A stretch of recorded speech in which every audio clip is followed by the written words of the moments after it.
Welcome to FO Talks. With me is Kuber Chalise. He's a journalist based in Kathmandu, Nepal. He works with Nepal Khabar, which is an online news platform in Nepal. They are present on Facebook, Twitter, Instagram, YouTube, all kinds of social media. Today, we're going to talk about what's really happening in this beautiful Himalayan country. It's a country of 30 million people, and Mr. Chalise, right now, there are severe protests happening, not just in the capital, Kathmandu, but in other cities as well. Can you please give our international global viewership at Fair Observer what has sparked the protests in Nepal? Actually, this protest, as the Gen Z has announced in their posters and banners also, this is against corruption. But what sparked it at this moment has a very small this thing, like it's a fire kind of thing. The government has come up with a new regulation. It's actually not the law. Regulation that the social media sites needs to be registered and listed in the Ministry of Communication.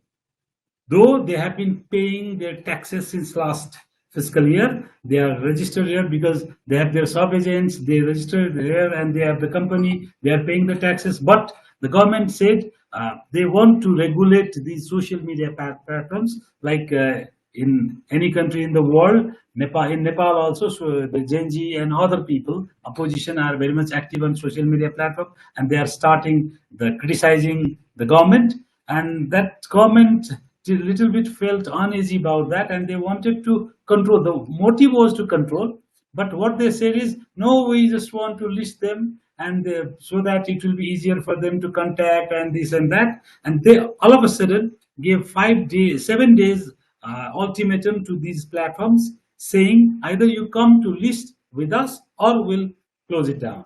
And within 7 days, nobody came, shut it down.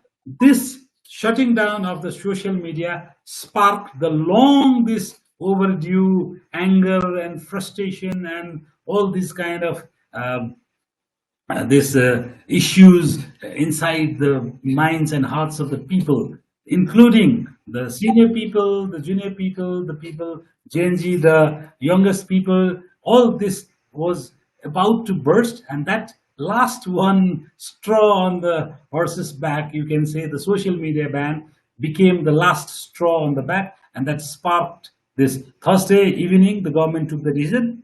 Friday, they called the protest. Saturday and Sunday, yesterday, it was a huge protest across the country. Like you said, it was not only in Kathmandu.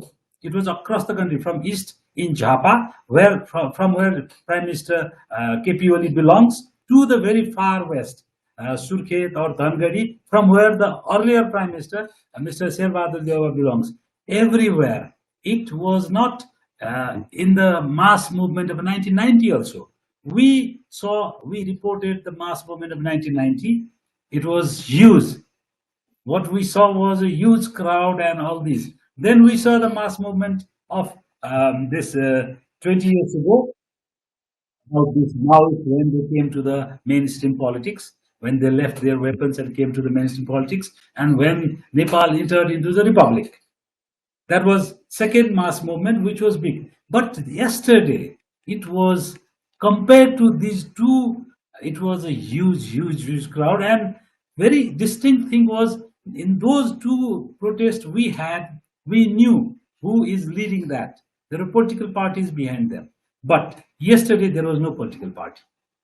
It was just the youngsters, the Gen Z, who were very much frustrated. Actually, to give a little bit of background, a lot of young people who want to do a job in Nepal and who want to excel in their career and who want to do something in Nepal, they are feeling very much frustrated lately, as there is less chances in Nepal for their employment, or if they want to do something of their own, like entrepreneurship, startups, all these things, only the people who have connections, only the people, the youths who have their fathers and uncles are in political parties, they get chance.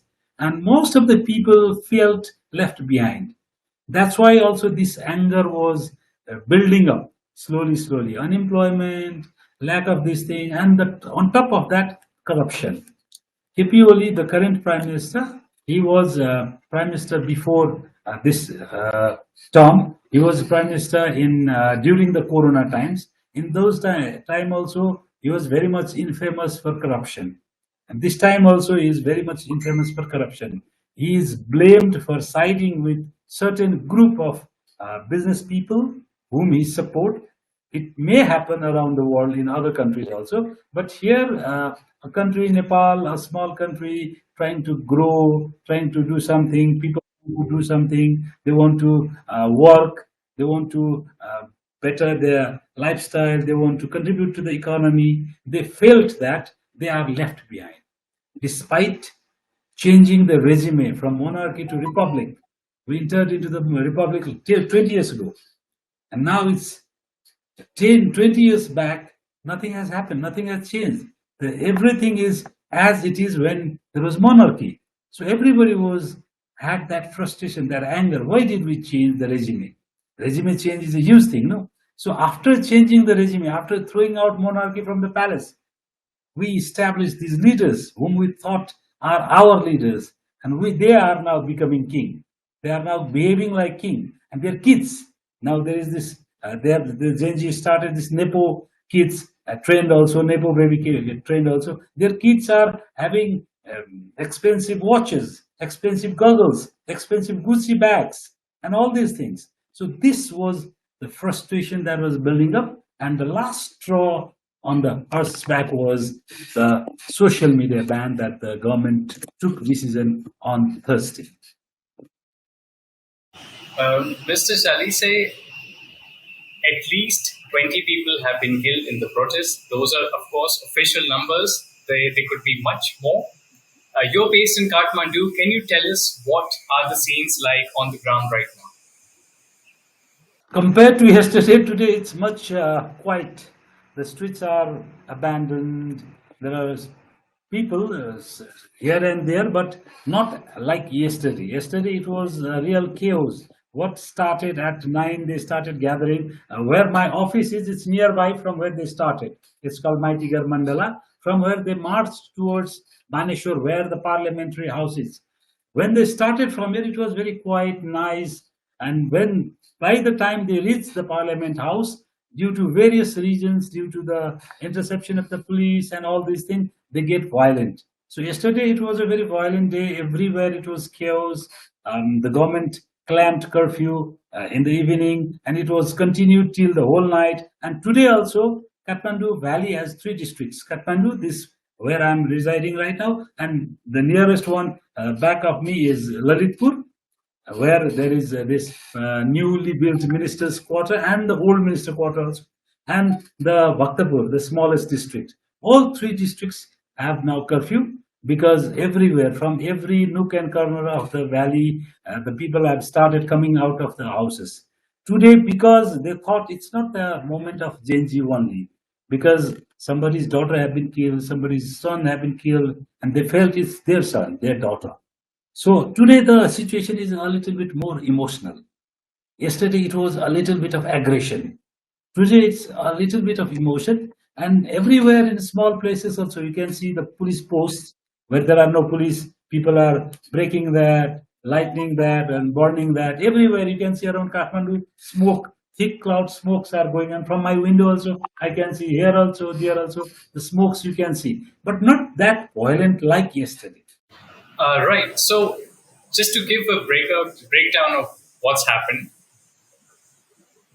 So, the government banned social media after protests. Now there are reports that they have removed the ban, but the Home Minister has resigned, Yes, and the KP and Prime Minister yes. KP Sharma Oli is facing tensions. There are reports that he is looking to find ways to leave the country.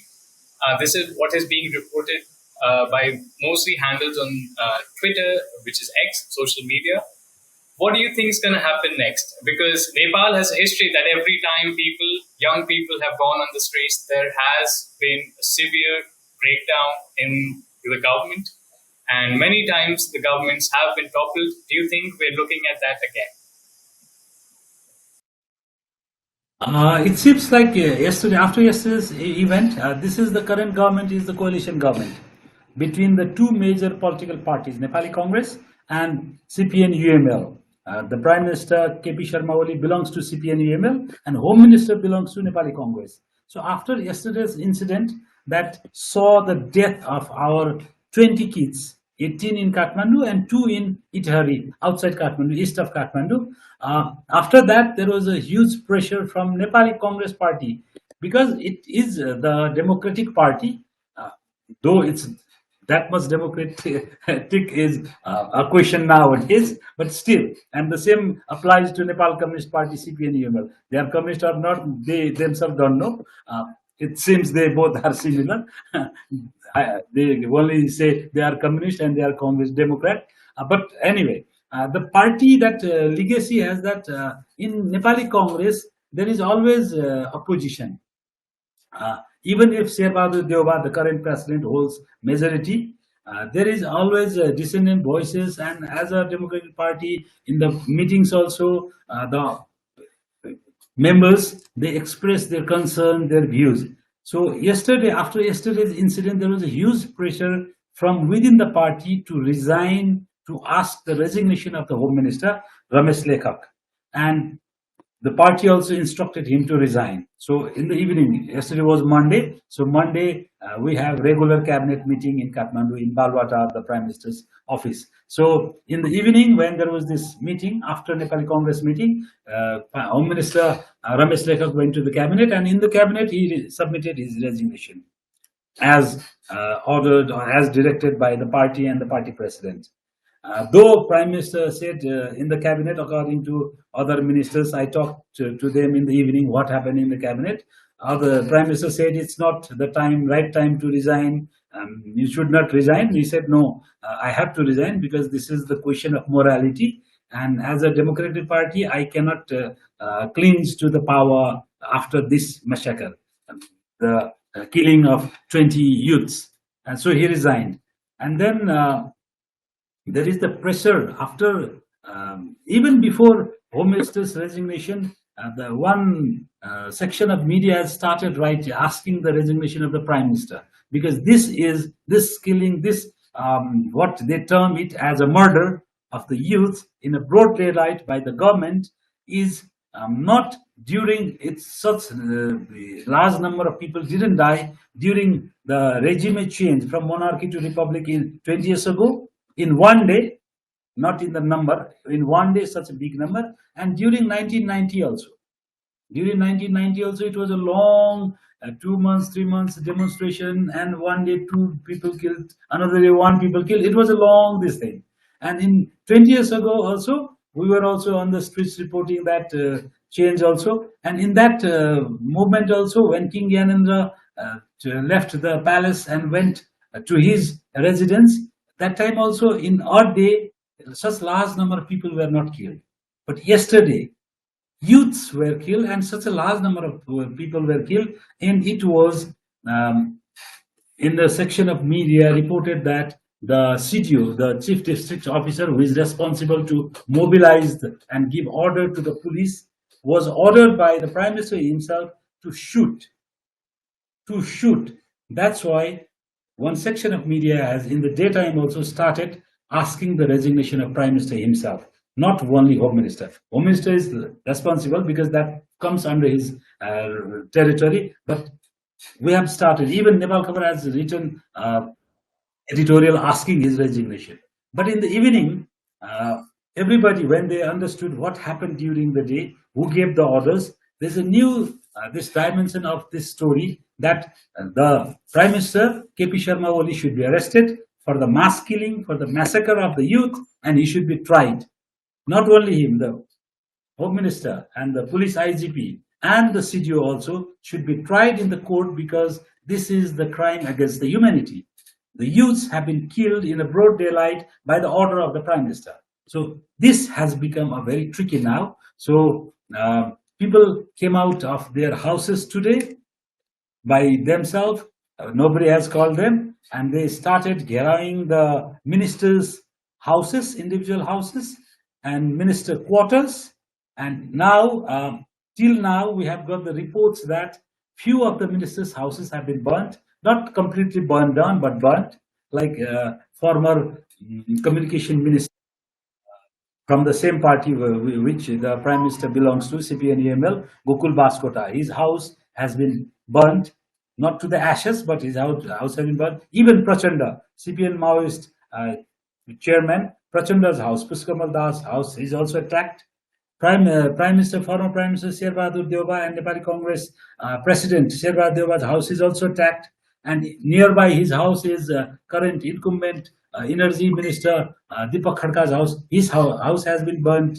So a lot of sporadic incidents have been happening, not only in Kathmandu. Outside Kathmandu also, people are targeting the ministers' houses because, again, I go back, everybody thinks in last 20 years when the country turned into a republic, corruption has been institutionalized, and especially by KP Sharma Oli, CPN-UML, and Nepali Congress President Sherbahadur Deuba. These two are blamed for this institutionalization of corruption, and that the anger has been coming out on the streets today. Chalise, very quickly, so you're saying that these were the most intense and violent protests between, I would say, the youth and the government in, in, in Nepal in the most recent times. And you said that on day one, numbers were big and there were things burning. Of course, we have visuals of the parliament on fire, at least a section of parliament on fire.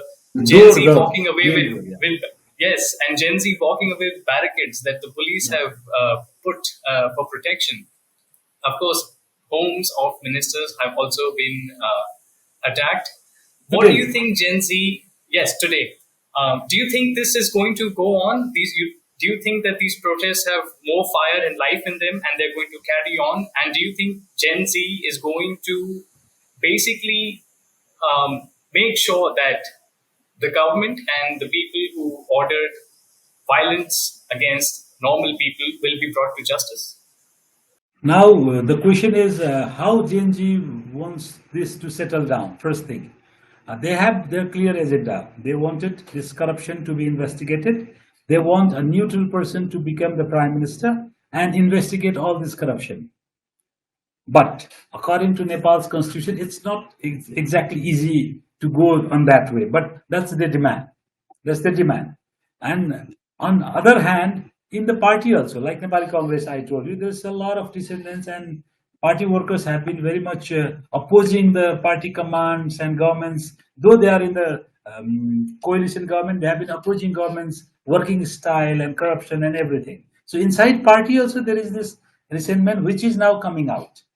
And inside UML also, being a communist party, the communist schooling, they cannot speak against their chairman KP Sharma Oli, but they also know not a single minister or not a single CPN UML minister or leader has spoken till yesterday, from yesterday till today, either defending the government or denouncing the violence or anything. Nobody has spoken.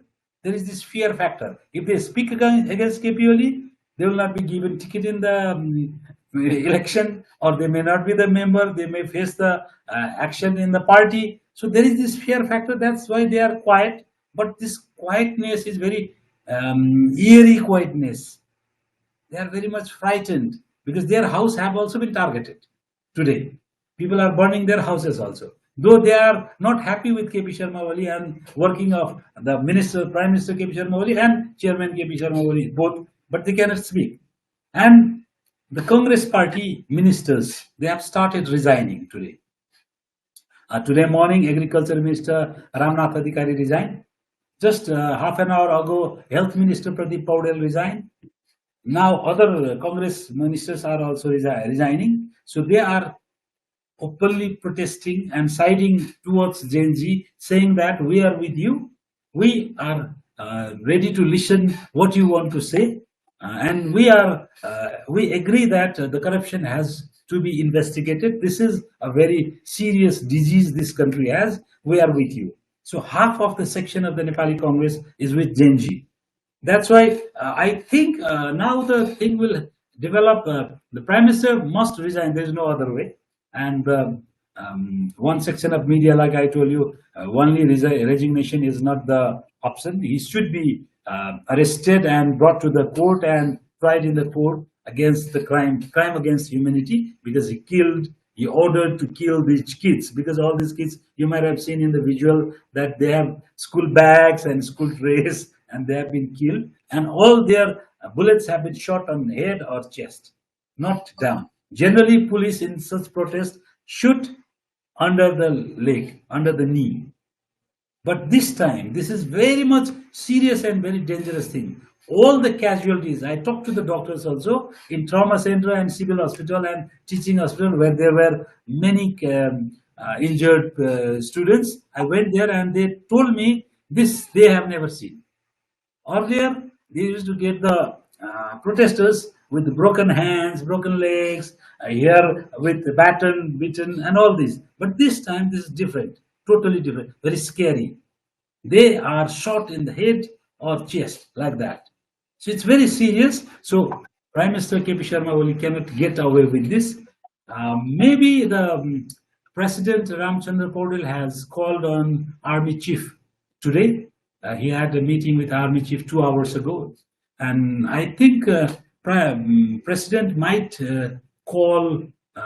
ask the Prime Minister to resign and give the way to form new government. If he doesn't, which is his attitude and which is his style, he won't do that. And then Prime Minister will President will sack him and call for the new government to form. But there is this tricky thing. If we try to find out, make new government within this parliament, it will be again the hung parliament. Due to becoming the hung parliament, it will be the same, either Sherva Deva or KP Oli or Prachanda. There is no fourth option. So a step ahead, if we see House might be dissolved and there will be caretaker government under one normal person or reputed person, respected person, and that might go for the election in 6 months or maybe 9 months. Generally in Nepal, we have election not in the winter season because it's difficult to hold election in the Himalayan districts and mountainous districts. It's difficult. So it might be during April.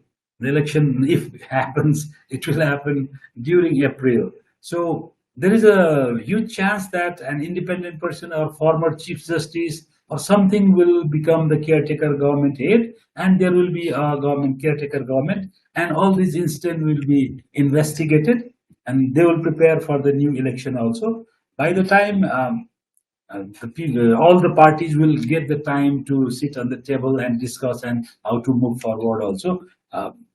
As of today, it seems like that because it's very unlikely. We have read and we have listened about Bangladesh, how Hasina fled to India and all these. Today, Nepali army rescued Nepali ministers and the top leaders like Nepali Congress president or general secretaries or prime minister himself. They were taken to a very secure place by the army. It has never happened in the history of Nepal. During the regime change also it has not happened. During 1990s mass movement, which we say that was a huge movement, in that time also it has not happened. So this thing, this Genji, this revolution has brought out a new, what you say, now it's going to write a new history in Nepal's political Do history. you think KP Sharma Oli will find a way to leave Nepal, maybe to India, like how Sheikh Hasina did, or to China because he has such close ties with the Chinese party? I don't think so. It's one thing is very particular about Nepal. Nepal is not like Bangladesh or even Indonesia or Sri Lanka or other. They flee from Nepal. It's not like that. During the moment of this, when Nepal was turned into republic, there was huge protest against monarchy and all this. The king came and he gave speech and he said, "Okay, I don't go away from this country. This is my country also. I'll stay here as a citizen." So nobody said nothing. So he's staying in his house today also. He's fine and hearty, healthy and hearty. So Nepalese has that kind of little bit of we when we joke, journalists joke, we say we are sentimental fools. Nepalese are more sentimental, not judgmental, sentimental. That's why fleeing the country, even KP Sharma, Oli, or Prachanda, I don't see any likelihood of that. In worst case scenario, let's say, in worst case scenario, will he flee to India? I don't think so, because KP Oli has never a good relationship with India. India may give uh, him space, but because of humanitarian ground, that's another issue. You will not go. He is that much egoistic person. And then going to China is not. It's not that easy. And fleeing from Kathmandu airport, we have only one airport in Kathmandu, Tripura International Airport. It's not that easy. Protesters will be around there, and there will be huge casualty in the airport if he tries to do so. Because from the morning, I have also I'm going through this social media and Twitter and everything that the KP Oli is fleeing through the Himalayan Airlines and all this. That Himalayan Airlines, people think that he has share in that Himalayan Airlines is Chinese Nepali investment airlines, and people join that 2 plus 2 and made it 4. But it's not that easy to run away from Nepal. Uh, and they won't think of that also, because Nepalese are not that much arrogant or aggressive people. They are very much sentimental people. So they'll, if he surrenders or if police arrest him, nobody will do nothing. But how the new government formation course will go, that will be very interesting, because a few things that Jainji has suggested do not match with our current constitution, and there we need to maybe amend the constitution. For that, we need two-third majority in the house. So it's a long and cumbersome process. Uh, so it might take some time, but to settle this thing, I think within 3 4 days it will be settled. Once KP Sharma Oli will step down, new government will come, and then the thing will normalize I clearly slowly. remember King Gyanendra saying that he accepts what the people of Nepal have for him, and then and he humbly said that I Yes. will step down from the throne. Yeah. But we've also seen that in the last Yeah. maybe little over a year, we've had more rallies and protests demanding the monarchy to return to power in Nepal. Do you think that is a viable option that the youth in Nepal right now are looking at? It's like this. It's a very simple thing, because I have seen. I was very small kid when there was this panchayati era. So 1990, when this movement happened, I know. I also got the bullet in 1990 movement, and then I reported this 20 years ago. This Republican movement also. Uh, the change, that the Republican setup, that Nepal being republic, the change or the democracy that Nepal has after 1990, the change we brought or the change we saw or the change in governance structure is the thing of past for the Gen Z. They have not seen that. They only knew that there was a king once upon a time, and they don't know what king did. Like this Republican movement, when it was in its peak, the journalists were arrested. I was also arrested. We were taken into here, there, everywhere in a truck, because they had no vehicles to put the arrested people. They had no space also to put the arrested people, because much more people were arrested. Journalists, doctors, everywhere, everyone was arrested. So we were taken round Ring Road, outside Kathmandu. Inside Kathmandu, there is this ring road, this 26-kilometer ring road, we say, and we were taken to the round of that ring road. And after 2 hours, the police was driving. He got the call that, okay, bring these people. We were all journalists, so them to the Maharajganj, where is this police headquarters. So we were taken to the police headquarters. We were there the whole day. Then in the evening, Girja Prasad Koirala and Madhav Kumar Nepal, both now the former prime minister, they came inside, and they talked to us, and they took us. We were freed because they intervened. The prime ministers intervened, and we were freed. because we are journalists. So I have seen all these things. Why I'm telling this background is Nepalese this romanticism, this monarchist romanticism is in one section of Nepali society is there. Yeah, this Gen Z or what you say, the later generation have that. But those generation who are still active like me have seen what he did, what his ministers did, what was the status, what was the corruption. He brought down all the internet and telephone lines and everything. I was in the Himalayan Times. I used to work in the Himalayan Times, and all army people came to our newsroom, and army was there in the newsroom. We used to say our editor in chief was army, so we have to show. In those days, we used to take out the A3 paper and show him, so that he is the editor in chief, and he used to pass that or he used to say take this out, all that. We have seen that, so we know. We don't want to go back that to that situation. So, but having said all this, there is one section which likes monarchy. There is one section which has gone through what monarchy can do worse than the our this Nepali Congress or Nepal Communist Party or Maoist leaders. So in between there might be one way, middle way, that king could also get one space, a small space where he also may have some say, because this thing again comes back to the agreement reached between the political parties and the king. What it is said, nobody has seen that agreement. But time and again, when people meet King Gyanendra, former, but even it's not bad to say King Gyanendra. When people say meet him, he to few of the senior journalists, he has spoken about this. He has told about this agreement between the political parties and him, that he will have some space. So within these 20 years, he was quiet, but lately in these 3 4 years, he had been telling about that. So I think all this cumulates to a kind of coalition kind of thing. There will be a certain space for a king also and the leaders also, maybe, because once when Girja Prasad Koirala was there in prime minister, he was prime minister.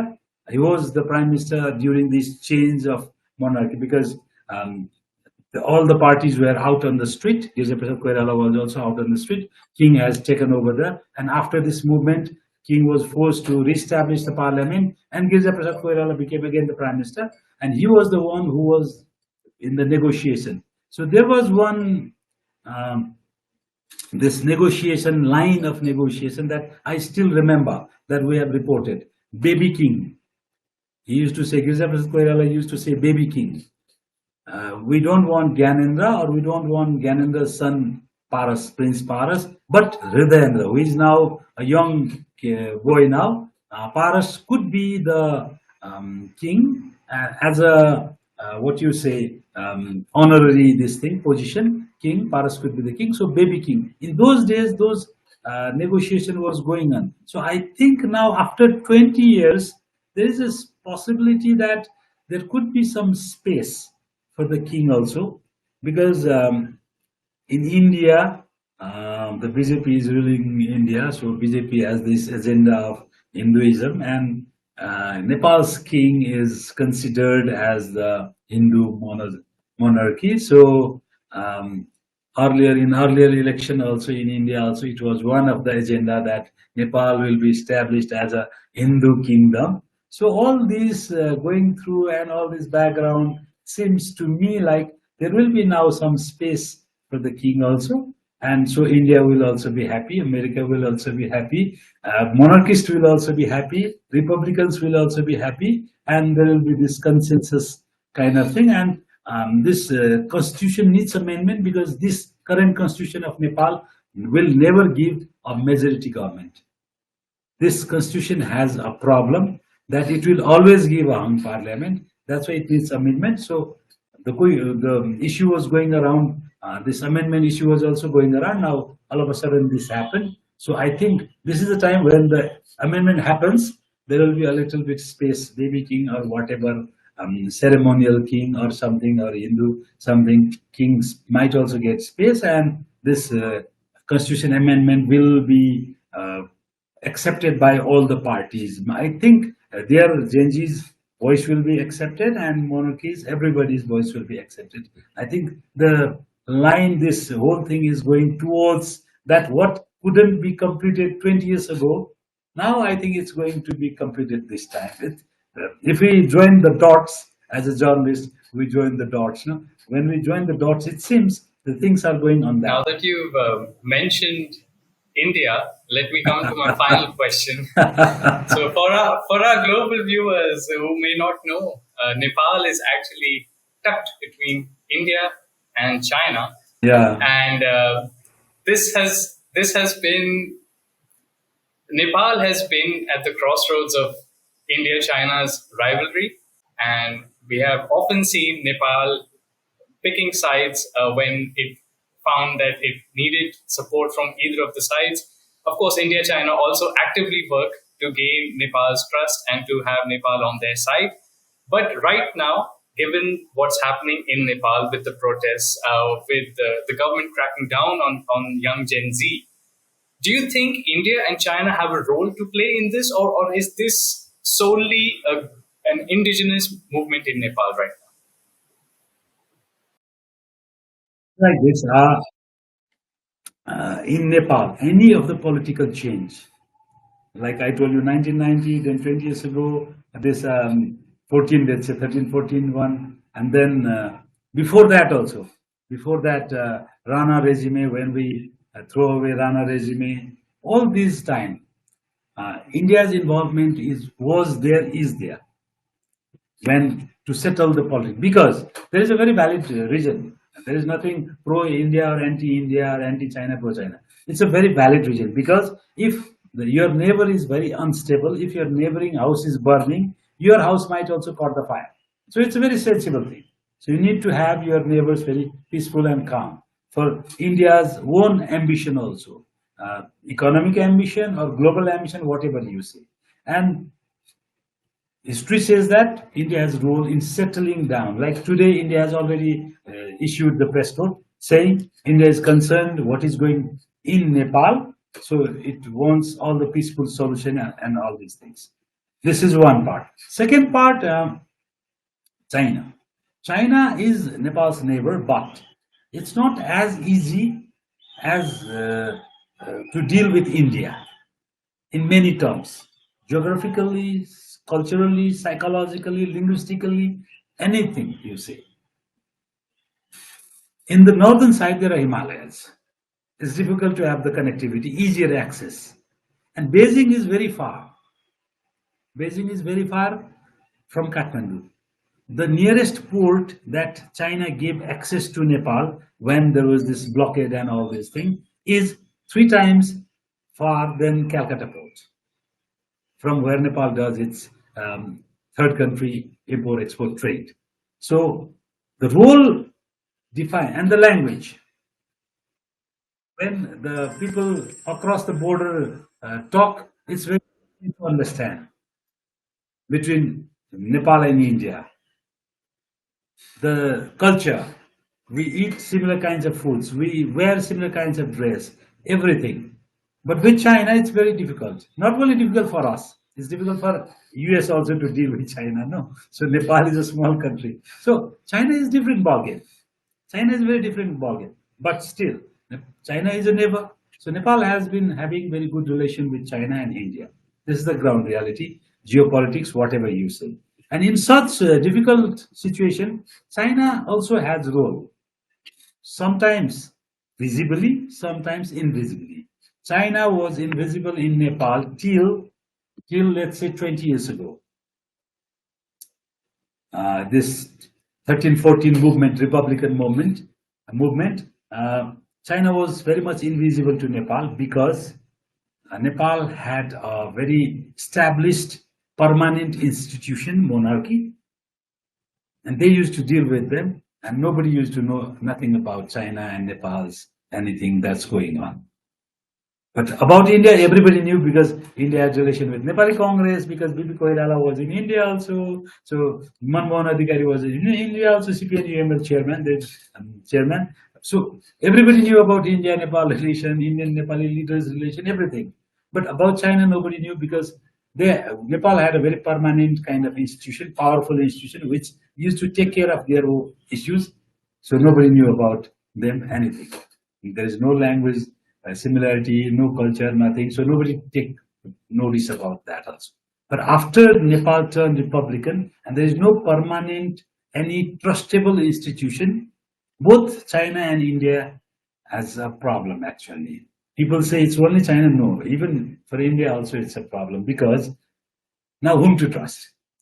For example, let's say Nepali Congress is said to be pro-Indian, but has Nepali Congress done what India wanted? It would have been a different story. And Nepali Communist Party, either you say Prachanda's Maoist Party or this KP Sharma Oli's CPN UML, they are said to be pro-Chinese. If they were pro-Chinese, things could have been different. It's not that easy because in Nepal, India and China are our immediate neighbors. They have a role, but equally important role has the US and the European Union. Nepal has four political players, geopolitically. So I was talking to one of my Indian journalist friend in the morning. He was asking me, so who is behind this playbook agitation like Bangladesh in Nepal? It's USA or China? I said it's not that easy. It's not that easy because in Nepal, it's not always what India wanted. It's not always what China wanted. It's not always what, and it's not always what EU wanted. These four parties in such crucial time have to come to one consensus so that it could go further. Otherwise, there will be lengthening of this protest and all this. So they will come because earlier also it has happened. That's why, from my experience, I can say they will come. So India will have stake, and it's sure. I see this from a different perspective because I believe in economic diplomacy, and in economy, we Nepal for a long time people used to say landlocked, landlocked. We say no, it's not landlocked; it's landlinked. We have borders, ports, dry ports. We are constructing dry ports with the help of India on southern side and with the help of China in northern side. So it's a land linked. It's not a landlocked country. So we are linked much to each other. So we do third country trade also with the help of our neighbors. So that's that. But in politics, sometimes India takes 2 point more, sometimes China might take 1 point more, sometimes US might take 1 point more, EU might take 1 point more. People say it's not exactly, but people say, okay, this institution is under EU, this is what, this is, it happens. But it's not that black and white. It's not that easy also because Nepal and India, how much you quarrel, how much you fight, we have many similarities. Nepal and China, how much we be friend with each other, we have many dissimilarities from political system to culture to everything, lifestyle, everything. So it's not comparable actually. But China is certainly visible in Nepal since last 2 decades, 20 years, when there is no certain trusted permanent institution. Sometimes they go for CPN UML, the current Prime Minister party. Sometimes they go for Prachanda's party, CPN Maoist Center. Now they say Center, Maoist Center. Sometimes they try to take Nepali Congress leaders out to China for visit and all this. They want to make relation with everybody because there is no single permanent party which has the trust of Nepali people. Neither the party nor the institution. That's the problem. That's why it's all these forces must come on a table. There's no way forward without the consensus. Thank you, Mr. Chalise, for giving us your time at this crucial hour. And I'm sure you would be getting bombarded with messages and calls with latest updates. And I would love to have you again once things settle down and there is peace to maybe give us a broader and deeper insight into what really went down and the developments. Thank you again, and I hope that there is peace soon in Nepal, in beautiful Nepal, surrounded by the Himalayas, and that you stay safe as well while you're reporting and covering this important issue. Namaste. Thank you, thank you. Our four of our journalist friends got injured yesterday. Two of them got bullet. One got from here and out from here, just passed. Another got in arms. So we're trying to be safe. So let's hope for the peace for Nepal. Thank you. Definitely, definitely. Please stay safe. Namaste. Thank you. Thank you. Namaste. Join the conversation at Fair Observer and subscribe to our YouTube channel.